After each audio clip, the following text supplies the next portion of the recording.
Welcome to Get Connected with Bishop Israel Ade Ajala. We are delighted that you have joined us today live via Facebook, KLTT Online, and on 670 AM KLTT. And to our listening audience on KLDC Online and on 1220 AM KLDC and on ctkradio.org. In addition, you can watch Get Connected on YouTube at Ade Ajala Ministries. For those viewing on Facebook, please share Bishop Ajala's message with others so that they too can be blessed. We invite you to call in or email us your prayer requests. You may call 720-859-1737 or email us at info@kccconline.org. Now, let's get ready to hear the word of faith. Here is Bishop Ajala. Psalm 126. Psalm 126. It says, when the Lord brought back the captivity of Zion, we were like those who dream. Then our mouth was filled with laughter, and our tongue with singing. And they said among the nations, the Lord has done great things for them. The Lord has done great things for us, and we are glad. Bring back our captivity, O Lord, as the streams in the south. Those who sow in tears shall reap in joy. He who continually goes forth weeping, bearing seed for sowing, shall doubtless come again with rejoicing, bringing his sheaves with him. Ladies and gentlemen, I come to announce to you that my God asked me to encourage you that your time for turnaround has finally come. This is not a cliche. This is not make you feel good thing. And when I say you, I'm talking of United States of America and nations of the world.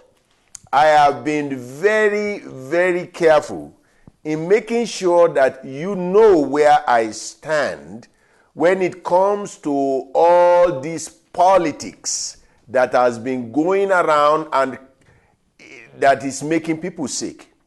As a prophet to the nation, I believe God has given me a mandate to share what I believe God wants you to hear. And I want you to hear this very clearly. The time of panicking over coronavirus is over. Not because coronavirus is gone, but because God is going to answer the prayer of the saints, and the saints will shout again. I was in the place of prayer, and the Lord spoke clearly to me that the time of panicking is over. Now, may I suggest to you that it will happen so fast that it will be like a dream.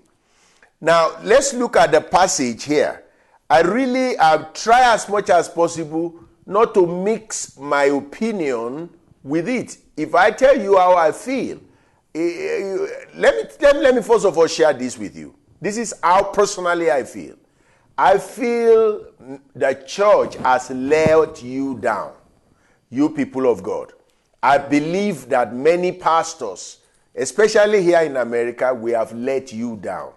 And people that are supposed not to die have died out of the fact that they trust us, pastors, that we will protect you. And many of us are not protecting you. We are running after politicians. We are doing things that will make us relevant. We are pandering to ourselves. And because of that, you hear what we say and you go and do it, and some have lost their life needlessly. What do you mean by that, Bishop? Let me give you a specific example. The issue of wearing mask or don't wear mask. We have turned it to political issue. And some of you have listened to pastors who said, I don't want my rights to be overtaken. And because of that, I am not going to wear a mask. And because your pastor said it, you did not wear mask, and some of them have actually died. So we have let you down. And I want you to hear me before you tune it off. Most pastors that are talking are not scientists. In fact, some of them are far from being scientists. They only talk out of, what they believe is their own conviction, which they have a right to. But as a man of faith, as a man who will stand before God one day to give account of what I have done, I come to say to you, especially the body of Christ, many of us as pastors, we have let you down. And I'm not pointing finger at anybody. We're supposed to be the one that will speak the truth. We're supposed to be the one that will call order. Even when government is going the wrong way, we suppose, as the mouthpiece, as the servant of God, to be the one to say, hey, government, you are going the wrong direction. Unfortunately, the body of Christ is broken into two pieces. One for and one for against. And because of that, a lot of people that were not supposed to die, innocent people that trust the word of their pastor, that believe the word that their pastor or their Christian religion or religious leader says. They believe them so much. But unfortunately, they have let us down. They let you down. They let you down. This is not about one party or the other. This is about your life. That's why I'm calling you, read the Bible yourself. Don't place people on a pedestal that they don't belong. Somebody he has a degree in Bible study, and now he's talking as a scientist. That will not work. And I can guarantee you, many of the preachers that are talking are sincere in their heart. They believe very strongly that what they are saying. So, you see, the Bible says to the pure, all things are pure. To the impure, nothing is pure that was pure.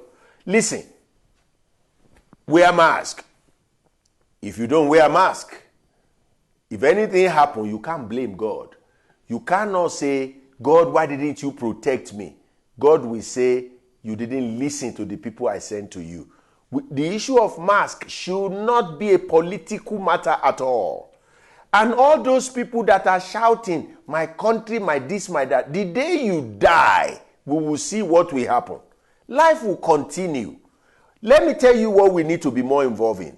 We must be more involved with righteousness, peace, and joy. Anything that will promote righteousness, that will promote peace, that will promote joy. That is the work that pastors are supposed to be involved in. Pastor coming to undermine scientists when you don't know anything about science is nothing but idiocy, if you will. There is nothing outside that. Listen, if you are listening to me, I am a man of faith. You know that get connected with Bishop Ade Ajala. All we talk about is faith. I am a man of faith and I pray for people, and I've seen people get healed of coronavirus, and we have sent them back to the hospital, the same hospital that said they were positive in 5 days, confirmed them negative. Despite that, I still tell members of my church, wear a mask. Not only because of you, but because of people that are around you. It doesn't mean you should be wearing mask all the time. If you are in your home, you don't need to wear a mask. If you are in the car and only your household is with you, you don't need to wear a mask. Look, but when you are going into grocery store, when you are coming to church, wear a mask. It does not mean you are not patriotic. It does. Look, stop behaving like a child. My right. Stop behaving like a child. Grow up. for the sake of other people. Don't, no, you're right. Well, those who are dead, what right do they have after they are dead? Be careful. Remember that you will stand before God one day. Let me tell you this, brothers and sisters. Don't listen to me. This has nothing to do with which party you belong to. This has everything to do with the fact that you love people and you care for them.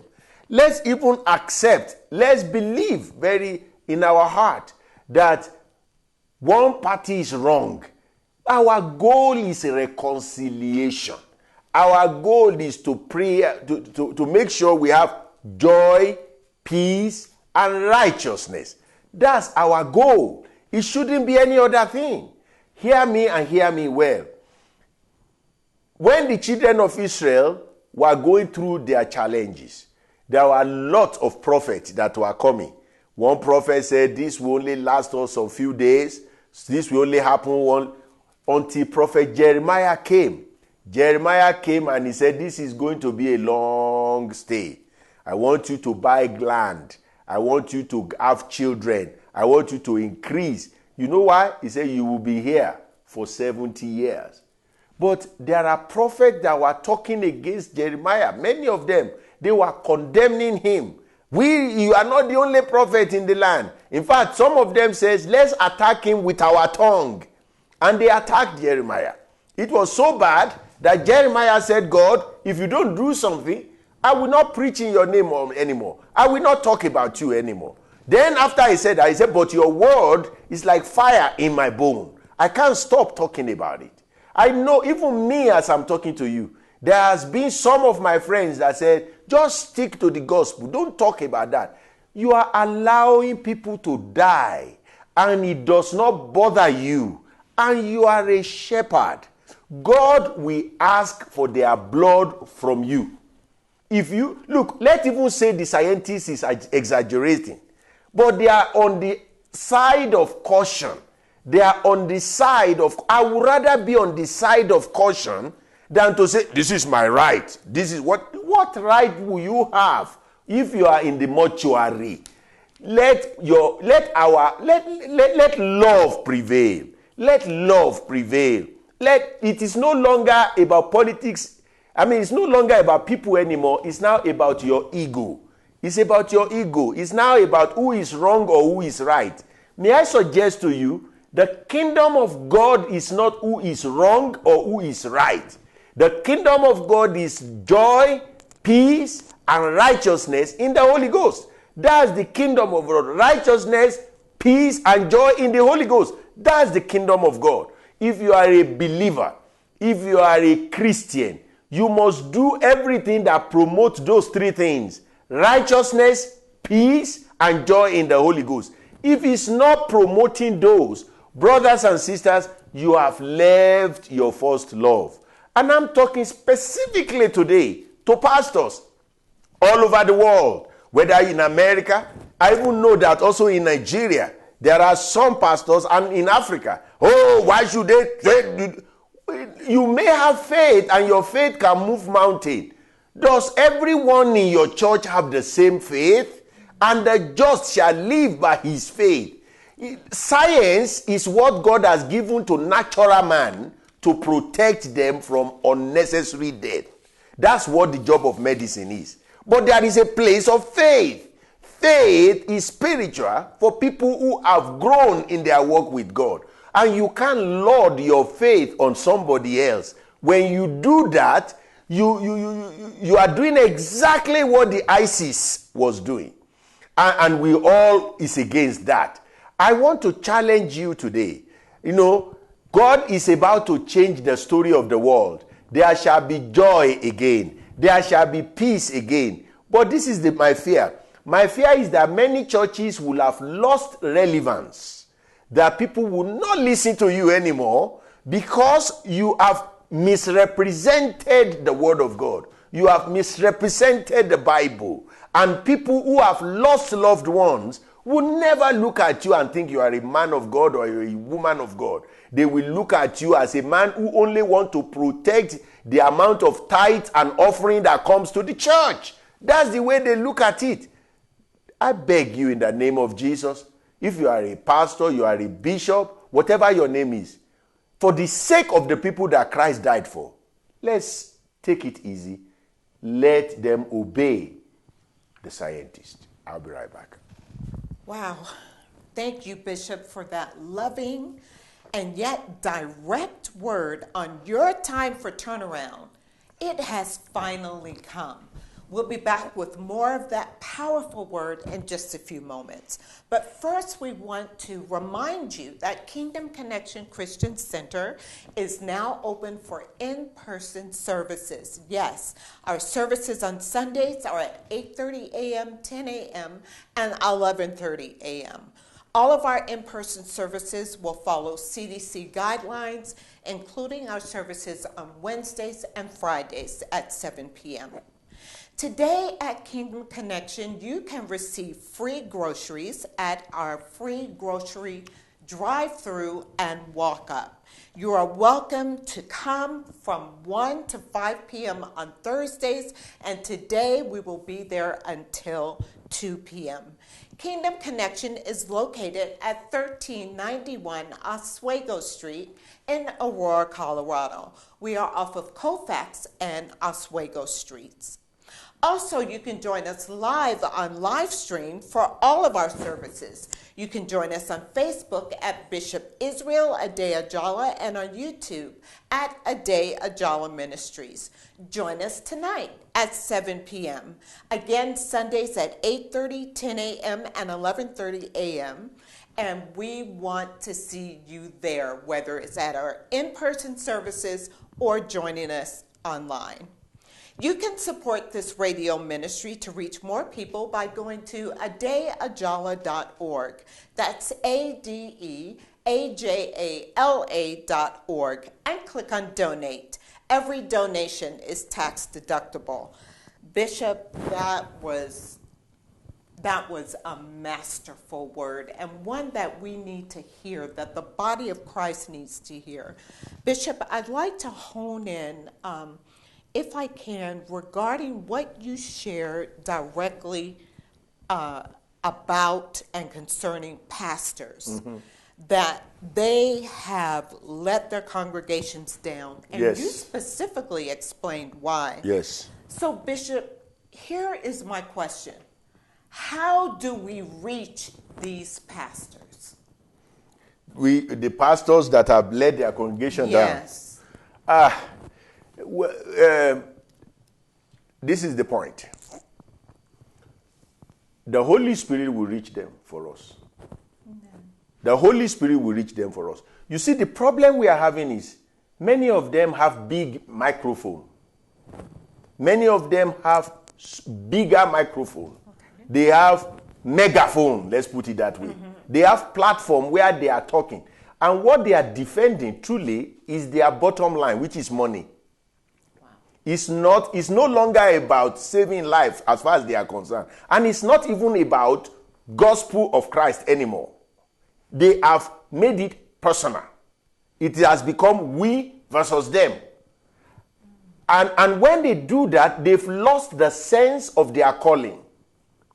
You see, we have a situation in America today whereby the body of Christ is broken into two different camps. It's unfortunate. Yes. And I'm calling us to come back to the Lord. If all you are doing is not promoting righteousness, peace, and joy in the Holy Ghost, you have allowed the enemy to corner you. You have allowed the enemy to come in your midst and make sure you are busy doing the work of the devil in the name of the Lord. Wow. And it is possible for you to be doing the job of the devil in the name of the Lord. The kingdom of God is not who is wrong or who is right. The kingdom of God is righteousness, peace, and joy in the Holy Ghost. Let's take America, for example. What is going on now in the church in America? Is he promoting righteousness? Is he promoting peace? Is he promoting joy in the Holy Ghost? Absolutely not. No. Absolutely not. We are labeling unbelievers. We are putting down unbelievers. The same people we're supposed to go and reach with the love of God. We sit on our seat of, we are better than you, we are righteous than you. And then we are condemning sinner for sinning, and we are doing exactly the same thing we are condemning sinner for. It is the height of masterful orchestration of manipulation from hell. You know, Satan said, let me go into their midst. Let me cause them to fight against each other, and they will leave me alone. I said to a pastor here in Denver, I said, with many of you now in the body of Christ, we don't need to worry about Satan. Satan doesn't need to worry. You are doing the job for him perfectly. You've become agent of Satan. If anything you are doing, I don't care which country you are, it's not promoting righteousness, it's not promoting peace, it's not promoting joy in the Holy Ghost, the devil has given you an assignment. And you've got to say, enough is enough. I am not going to work for the devil no more. I ask myself every day, this thing I am doing, is it building life or destroying life? We have been given as pastors the ministry of reconciliation. When you go and you divide the body of Christ into camp, if somebody doesn't believe what you believe, you are the one that have the key to hell. You don't have enough hell to put people. Stop it. Your hell is too small. And everybody design his own hell. Everyone that is trying to tell other you are going to hell, you are preparing your own hell. Because it is not the fear of hell that brought us to repentance. Yes. It is the love of God. The love of God is what brought us to repentance. It is not the fear of hell. And Christianity is not stubbornness. I have said it again. Look, a man of God called me early this morning. He said, I am confused. I don't even know what to do with the body of Christ. I said, you don't need to be confused. Stay with the truth. Stay with the truth. It may take a longer time, but truth will prevail. Yes. Truth will prevail. Now, somebody said to me, if it is not untrue, it is a lie if it is not untrue. That's totally bogus. It begs the question. Just make sure that what you are saying can stand the test of Christ, the truth. I am the way, the truth, and the life. We used to have a governor here in Colorado many years ago. He said truth is relative. I said, where? Where is it? What is relative? Truth that works in Africa, works in America. Everywhere I have been, in all the 7 continents of the world, I preach the same thing. Why? It's the truth. And any language you want to translate it, yes, any ethnic word you want to translate it, is the truth. Hear me. If you can make it work in Africa alone, and it will not work like that in America, is culture. That's not scripture. Yes. Whatever you can do in Nigeria, in Ghana, in South Africa, and you do it in the church, but you can't do it in America or England, is your culture. That's not scripture. Whatever you do in America and you can't do it in Africa, that's your culture. It's not scripture. Mm-hmm. The kingdom of God supersedes the boundary of nation. When you begin to do what the scripture says, you will do it in Africa, it will work. You will do it in Asia, it will work. You will do it in America, it will work. But unfortunately, everybody is gravitating to their culture, pandering to their political alignment, and you have left the work that God has called you to do. I want to close by apologizing to so many believers that have put their trust in pastors and bishops and big names in the body of Christ. We have let you down. Many have buried their loved ones that is not supposed to die, because pastors now go to politicians to ask, what should I say? Pastors now go to politicians to be relevant. They all want to go to the government seat to have a photo up with the one in office. You have lost your calling if you are doing that. Let us return to the Lord, and He will hear us. Confess our sin to the Lord, and He will heal us. I want to pray. Father, in the name of Jesus, I declare your peace over the nation of the world, and I take the power of death from coronavirus. Lord, I identify with my brothers and sisters, all of us that put collar on our neck and call ourselves pastor. We have let your people down. Forgive us, O Lord, and bring healing to our nations. In Jesus' name we pray. Amen and amen.